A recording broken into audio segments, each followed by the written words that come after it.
Pagbati po mga kababayan, patuloy po kayong nakikinig sa tinig ng karunungan Senator Rodante Marcoleta. Kakasuhan ng treason si former Associate Justice Antonio Carpio. Dito na magkakaalaman sino ba talaga ang traidor sa ating bayan. Dito na nating mapapatunayan kung sino ba ang totoong taksil sa bansang Pilipinas. Kasi mga kababayan, naisip ko po si Carpio kasama si Batong Bakal, isama na natin si Tariela. Kapag sila ay nagsasalita laban kay Senator Rodante Marcoleta ng mabibigat at maaanghang na mga pangungusap, yung tono ng kanilang mga ipinapahayag nila laban sa butihing senador, lumalabas para bagang si Marcoleta nga ay traidor, taksil sa bayan, kasi sinasabi nila maka-China. Di po ba Chinador daw ng China? Ngayon naisip ko, kung talagang traidor si Marcoleta, kung talagang taksil sa Pilipinas si Marcoleta, bakit hindi sila nagsampa ng kasong treason laban sa senador? Yung treason po na yan, talagang napakabigat po na kaso yan. Pag napatunayan talagang ikaw ay traidor sa ating bayan, ako po, may pagkakataon, hindi ka na makakasampa ng anumang posisyon. May posibilidad, hindi ka na makakahawak ng anumang opisina sa ating gobyerno dahil sa ikaw ay nagtraidor. Ngayon, mga kababayan, si Senator Rodante Marcoleta, talagang salita sa salita, sinabi niya, I will charge you treason. Bakit? May pinanghahawakang matibay na ebidensya. Merong grounds si Senator Rodante Marcoleta na pinaniniwalaan niya na yung ebidensya na yun, matibay yun. Na yun ay mapagbabasihan para ang isang tao ay ma-charge ng treason. Sila Carpio, ano ang kanilang pinanghahawakan? Character assassination, sympathy, pag-iwas, pagtago ng mga lihim na si Marcoleta ang nagbubunyag ngayon. Kaya hindi nila masampahan ng treason itong si Marcoleta kasi wala silang ebidensyang maipapakita sa korte. Si Marcoleta, bakit merong tapang na sabihin kay Carpio, I will charge you treason? Ito dahilan, may ebidensya siya. Panoorin natin mga kababayan, ito po. Yung sa paggawa ng West Philippine Sea, Yan.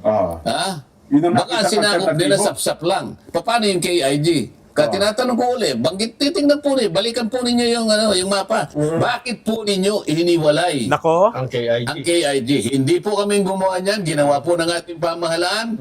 At nung isubmit po yan sa tribunal, kasama si Justice Carpio, kasama si Batong Bakal. Nako po. Yan yung pinag-usapan natin Ngayon, nung ang nakaraan. mangyayari ngayon, stopel. Hindi na natin kayang baguhin yun kasi sinabit natin yan. Hindi lamang yun, marami pang mapang ganun din ang uri. Hindi lamang yung pinakita, isa lamang yun sa pinakita ko. Pagkatapos sasabihin nyo, merong isang traidor. Nako po. Tapos kayo ang sasabihin, Binabaliktad si Marcoleta, nagsasalitang hindi teritoryo ng Pilipinas ang KIG. Pagkatapos sa akin yung sasabihin, Para ipinamimigay nyo raw ang KIG. pagkatapos hahamunin pa ako sa sinabi kong whether or not the KIG is part, kayo nga ang nauna iniwalay nga ninyo Yan ang ebidensya, yung pinakita ko nung nakaraan nating video mga kababayan na kung saan si Carpio, si Batong Bakal, pumapayag sila dun sa mapang ipinasa ng memorial ng Pilipinas Arbitration. Yung KIG, labas sa Pilipinas o sa West Philippine Sea. Pumayag sila doon. Hindi nila tinutulan yon. Kasi kung tumutol sila doon, pwedeng hindi muna nila ipasa yon. O teka, ayusin muna natin yung mapang yan. Baka tayo ay sumabit dyan. Kaso pumayag sila Yun ang naisubmit, yung mapa na yun ang naisubmit sa arbitration. Kaya ang sinasabi dito ni Marcoleta, pag nagpasa na naman tayo ng panibagong mapa, baka mas topel tayo niyan. Kaya-questionin tayo ngayon ng arbitral. Bakit iba na yung mapang pinasa nyo noon sa mapang ipinapasa nyo ngayon? Nasasabihin yung ito ang opisyal. Di po ba? Ano pa yung kabalintunaan nitong si Carpio? At isa pa sa mga ebidensya for treason. Tuloy po natin. Pero ano pang original version? Alam mo, kaya hindi ko muna nilabasan. Ayaw kong kahit papano, siyempre, yung gobyerno nagkamali siguro. Bakit gano'n? Mapilitan na rin ako paano? Sa akin ipinupukol ang pagkakamali na sila ang gumawa. Nako po. Pagkatas pagtatakpan nila yung kanilang pagkakamali. Huwag ka mag-alala, Justice Carpio. Ito na. Meron ka pang isang araw tatalakayin namin kung paano mo ipinamigay ang halos 242,000 square nautical miles ng laki ating nun. territorial sea. Ay, napakalaking bahagi ng Oo. Pilipinas. Patay tayo dyan. Yan ay yung pinaka pinaka-ebidensya ng treason. Nako, ito Alam mo kung bakit, Jen?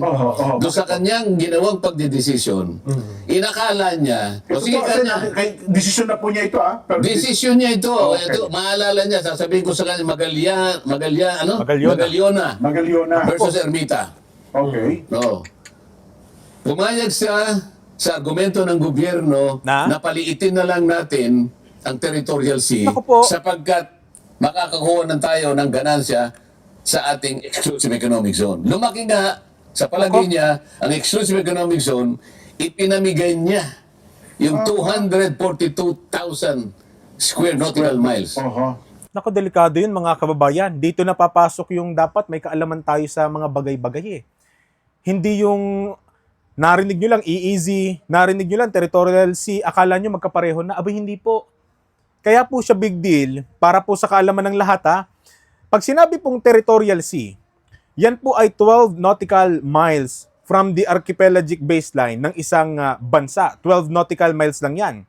Pag sinabi pong territorial sea, yan po ay fully control ng isang bansa. Halimbawa dito sa atin, yung ating territorial sea, tayo lang talaga ang may karapatan doon sa bahaging iyon ng ating dagat. Ibig sabihin, teritoryo talaga natin yon. Parang sa lupa, atin talaga yon, teritoryo natin yon, fully controlled natin yon. Hindi pwedeng pumasok yung mga vessels, yung mga ships at iba pang sasakyang pandagat ng ibang mga bansa without our permit. Kahit yung himpapawid na nasasaklaw ng territorial sea natin, hindi rin pwedeng makialam manghimasok doon ng ibang mga bansa. Yun po ang obligasyon o yun po ang ating saklaw pag sinabing territorial sea. Atin yon, fully controlled ng gobyerno ng Pilipinas yon. But 12 nautical miles lang po yun from our baseline. Ang kaso, eto na. Yung EEZ, kung papakinggan natin, sinabi ni Senator Marcoleta, isinuko yung territorial sea, isinuko nila Carpio para lumawak yung EEZ. Eh sasabihin ng iba siguro sa inyo, abay tinig, hindi ba't maganda yon? Napalawak natin yung EEZ. Iisipin siguro ng iba, di napalawak din natin ang teritoryo. Ay hindi po. Ang EEZ ay hindi po teritoryo. Wala po tayong fully controlled dyan. Pag sinabing exclusive economic zone, limitado po yan. Nandun na yung terminong economic, for economy yon. Pagka sinabing exclusive economic zone, 200 nautical miles naman po yon from the baseline. Ibig sabihin, mas malawak talaga. Mas malayo talaga yung sakop. Unlike sa territorial sea na 12 nautical miles lang yon. But, yung EEZ po, yun po ay limitado lang sa mga produkto, sa mga minerals, sa mga makukuha natin doon sa loob ng EEZ. Diyan ka pwedeng mga isda. Yung mga isda, lamang dagat na nasa loob ng EEZ mo, sa'yo yun. Hindi pwedeng makialam ang ibang mga bansa doon. Maliban na lang kung papayag tayo. O sige, makiisda rin kayo dito. Bilang tulong na namin sa inyo. Pero 3 araw lang ha, yung mga mangingisda ninyo. Pwedeng ganon. Pero hindi natin pwedeng sabihin teritoryo natin yon. Hindi po ganon. Magkaiba po ang territorial sea natin. Yung EEZ, yan po ay meron po tayong karapatan dyan for fishes, sa oil, sa mineral, sa gas na makukuha sa ilalim ng dagat, basta nasa loob ng ating exclusive economic zone. Na dyan sa EEZ po na yan, nagkaroon tayo ng arbitral award noong 2016. Kung saan in-invalidate nga yung 9-dash line ng China dahil pati EEZ natin sinakop na eh. Ang sabi ng arbitral, China, invalidate kayo. Walang basihan yung inyong 9-dash line. Na ipinagpapasalamat nga natin at nagkaroon tayo ng ganyan na award. Pero yung ibang bagay pa, halimbawa sa KIG, ibang bagay pa po yun eh. Sila Carpio nga nagpapagulo dahil doon sa mapang ipinasa nila sa arbitration, abay, wala sa West Philippine Sea yung KIG. Kaya nagkakagulo-gulo. Si Carpio ang may contradiction ngayon dahil naniniwala siya ang KIG nasa West Philippine Sea. Pero pumayag naman siya dun sa mapang ipinasa natin na wala ang KIG sa West Philippine Sea. O sino ngayon? Ang traidor. Ngayon, eto na, sinabi ni Senator Marcoleta, isinuko ninyo ang territorial sea para lumawak ang EEZ. Hindi po maganda yon. Ipagpapalit mo yung area, yung lugar, yung dako kung saan may fully controlled ka para lang makakuha ka ng limitadong lugar na may limitado kang karapatan lang? Di po ba? napaka kung iisipin, napaka illogical, napaka unreasonable. Para ipatanggap sa sarili natin, okay lang 'yun. Tapos magtataka ka ngayon yung ibang mga bansa o bakit may sa parting 'yun may makikita tayong cargo ng China, dito may cargo ng Vietnam, doon may cargo ng yun pala naisuko na. Naipamigay na. At yung bagay po na 'yon, mas maganda kasi mga kababayan, si Senator Rodante Marcoleta na po ang magpaliwanag dyan sa paksang iyan. Pero bibigyan ko muna kayo ng konting impormasyon. Ito pong Merlin versus Magallona versus Ermita na sinasabi po ni Senator Rodante Marcoleta, yan po ay debate sa dalawang panig. Na kung saan si Merlin M. Magallona, kasama po ng mga kasama niyang mga law students noon, kasama dyan si Harry Roque Sila po ay nagpetisyon laban po sa mga nagpasa. Sa Korte Suprema, nagpetisyon sila. Kasi naniniwala sila na yung Republic Act 9522, yan po ay nagpapawalang bisa doon sa baseline sa territorial sea natin na nakasalig sa mga kasunduan gaya ng Treaty of Paris na pinoprotektahan ng konstitusyon sapagkat meron na pong coordinates noon ang Pilipinas. Wala pang Republic Act 9522. Meron na pong coordinates sa archipelagic baseline ang Pilipinas. Sa makatuwid, meron na rin po tayo noong coordinates ng ating territorial sea. Nung nagkaroon ng Republic Act 9522 kung saan binago yung coordinates, nabago rin yung ating territorial sea. Nung binago yung coordinates ng archipelagic baseline at nabago na yung territorial sea, doon may nawala. Malaki yung nawala doon. Mabuti pa ipakita ko sa inyo saglit itong Republic Act 9522 mga kababayan. Ito po, ayan. March 10, 2009, 14 Congress pa yan. Republic Act 9522. An act to amend certain provisions of Republic Act number 3046 as amended by Republic Act number 5446 to define the archipelagic baseline of the Philippines and for the other purposes. Na-define na nga Meron na nga coordinates noon. Yang archipelagic baseline natin. Bakit pa nagpasa ng Republic Act 9522 na nagpabago sa baseline ng ating bansa at dahil sa pagbabagong iyon, nagbago rin yung coordinates ng ating territorial sea at sa pagbabago nun ng coordinates ng territorial sea, nawala ang ilang bahagi, yung bahagi ng ating territorial sea, nawala sa ating sakop at masasabi nating hindi na atin. Anong kinalaman ni Carpio dyan? Simple lang. Si Carpio po yung nagsulat ng desisyon. Siya po ay bahagi ng Korte Suprema nung mga panahong yan. Associate Justice siya dyan. Siya po ang naglagda nun, ang nagsulat nun. Naaprubahan yon. Yun ang sinasabi ni Marcoleta dito. Ipinamigay mo, Carpio, ang ating teritoryo nang ipasa nyo yan. Tuloy na natin itong sinasabi ni Senator Marcoleta, mga kababayan. Mas maganda siya na magpaliwanag ng fully information na tungkol po, fully history tungkol sa bagay po na yan. Ito po, tuloy na natin itong sinasabi niya. Territorial sea yun, Jen. Ibig sabihin, parte ng ating territory. Yes, Yung maritime rights, limited lang yun. Economic rights lang yun. Ayun ang sinasabi ko. I charge him treason for this. Ayun. Kailangan malaman mo na. Teka. Ulitin natin yan. Ulitin natin bagin yun. I'll charge you for treason. Yan. Treason for this. Yun. Kailangan Ulit. territory. Yan. Yung maritime rights, limited lang yun. Economic rights lang yun. I charge him treason for this. Nako, Kailangan malaman mo na, Justice Carpio, kung nakikinig ka. patay ka ngayon. Territorial rights po yun. Kasi sa ibang bansa, pag pumasok Ayun po na, ng ibang kaya bansa, ayaw nilang makipagdebate kasi sasabihin ko lahat ito Ayun pala. Hindi naman makikipagdebate yan, Sen. Hindi, makikipagdebate yan, pilitin nyo. Hindi, sinabi na Ito mo, dahil nga sa sinabi ni Ping Lacson, na sinabi niya na geopolitics, ang pagkuha ng impormasyon sa mga traidor, bla bla bla. Gumawa rin ng pagpapahayag. Itong Justice Carpio, sinabi niya, I intend to revise. Sabi, sana ma-revise natin ang Foreign Service Act sa DZBB. Interview siya. Ha? Para daw malaman, baka may mga Pilipino na nagsisilbi na foreign agents at binabayaran ng Nako. China. So, nasabi na nga natin ng isang araw, nakalimutan niya yung anak niya nagtuturo sa University of Beijing. Nako po, Carpio. yung anak mo nagtuturo sa University of Beijing tapos kung ikaw ay makapagsalita laban sa China, kung sabihan mo si Marcoleta na maka-China, abay akala mo'y bahong-baho ka sa China. Akala mo'y maka-Pilipino, makabansa talaga na ayoko sa China. Grabe ang ginagawa nila sa ating mga Coast Guards. Ayoko sa inyo. Ayun, yung anak mo nasa University of Beijing pala. Pambihira ka naman, Carpio. Napaka-balimbing mo naman. Maliban sa traidor, balimbing ka pa. Napaka-plastic mo eh. Nililinlang mo ang sambayan ng Pilipino sa pamamagitan ng pag-character assassinate kay Marcoleta para ikaw ang bumango. Nimimislead mo ang sambayan ng Pilipino doon sa splice video mo kay Marcoleta. Para ang Pilipino sa iyo maniwala, ayun pala, yung anak mo pala nagtuturo sa University of Beijing.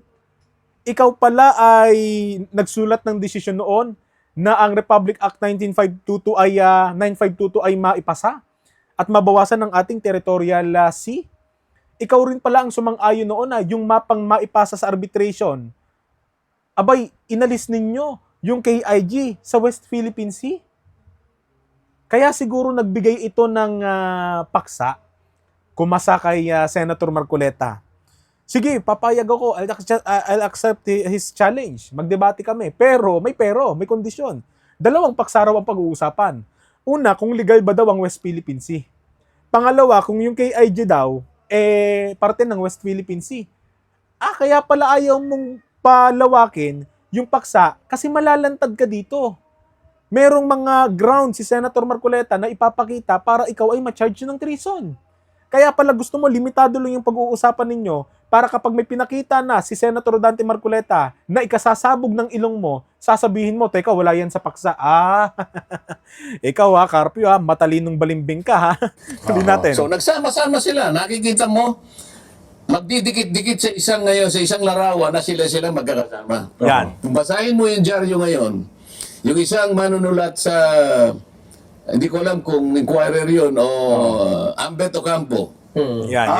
Isang malapad na dyaryo na po. May isang malapad na dyaryo, binabanggit na naman niya yung mga naunang mga mapa na pinagsasaligan ni Justice Carpio na, ayan, sabi niya, hindi kagaya ni Marcoleta na pinamimigay niya. Sabi na naman niya. So, iba, ang narrative nila, gumawa sila ng sariling narrative, sila-sila. Ayun.